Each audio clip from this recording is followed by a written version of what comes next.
io questo racconto dei ragazzi che non hanno voglia di lavorare lo rifiuto a priori, lo voglio dire chiaramente, nel senso che mi sembra, come dire, il tratteggiare un profilo che non esiste nella realtà. Il punto è capire che tipo di lavoro si offre a questi ragazzi,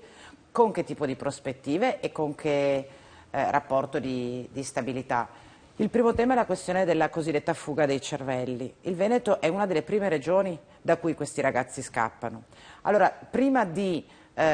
come dire, parlare di un paese che non offre prospettive, proprio perché ciascun territorio deve garantire alcuni diritti che tu hai elencato prima, chiediamoci cosa avrebbe dovuto fare o cosa dovrebbe fare questa regione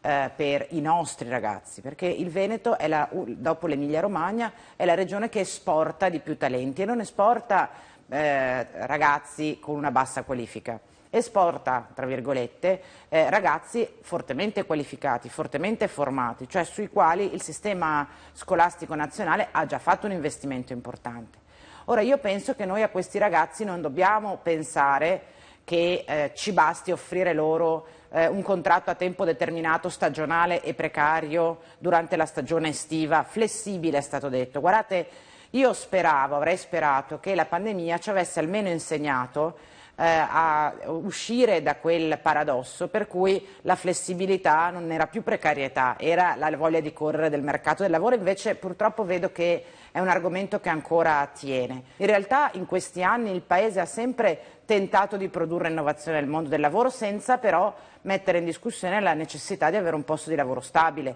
perché quel progetto di vita i ragazzi lo fanno se hanno un lavoro stabile, se hanno una prospettiva di stabilità. E allora non a caso il governo precedente ha fatto l'unica cosa che secondo me è giusto fare, cioè la riduzione del cuneo fiscale, cioè la riduzione del costo del lavoro, per cui il lavoratore guadagna un po' di più e l'impresa paga un po' meno. Ora, o noi pensiamo che il costo della flessibilità possa essere scaricato sui ragazzi, cioè sulle loro prospettive di futuro, in nome di una volontà delle imprese di correre non si è capito molto dove, senza professionalità, senza un personale stabile e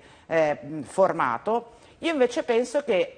avrei pensato che la pandemia ci avesse insegnato che ciò che serve a questo Paese è una classe di lavoratori altamente formata, stabilizzata e che è in grado qui di mettere a frutto i sacrifici che lo Stato ha fatto per formarli fino a qua. Io credo che serva un cambio di paradigma vero, che le ricette del passato, né quelle dell'eccessivo ingessamento, né quelle però dell'ideologia della flessibilità possano essere applicate ad una società, oltre che a un mondo del lavoro, che è stata fortemente influenzata da questo anno e mezzo di pandemia. Se invece noi pensiamo ancora una volta che la ripresa post-pandemia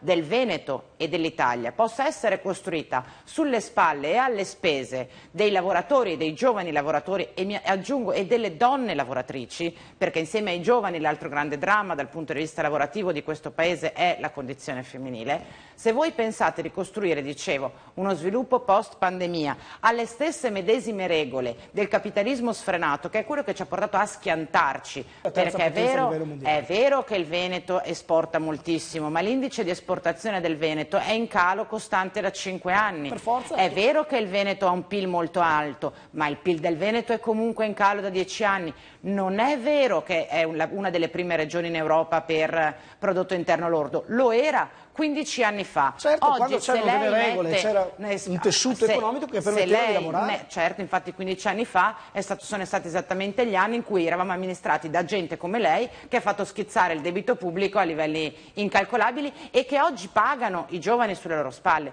Ora, se noi pensiamo di replicare quel modello lì, cioè dove le imprese fanno quello che vogliono sulle spalle dei lavoratori, io penso che ricostruiamo esattamente quel sistema fatto di diseguaglianze in cui è vero qualcuno si è arricchito moltissimo, una minima parte, ma una larghissima parte è rimasta indietro, a partire dai giovani che infatti se ne sono andati, a partire dalle donne che hanno smesso di cercare lavoro, a partire dalle persone più fragili che sono state espulse dal mondo del lavoro e quindi dalla società, perché in Veneto man mano cresceva il PIL pro capite, saliva l'indice di povertà, 750.000 persone a rischio di povertà c'erano in questa regione prima della pandemia. Siamo una delle regioni del nord con un indice di esposizione alla povertà più alte, perché? Perché il modello era quello lì, che chi è forte si salva perché non ha vincoli, non ha regole, perché deve essere lasciato libero di correre, e chi è in difficoltà, chi ha bisogno dell'opportunità, non della tutela, non dell'assistenzialismo, chi ha bisogno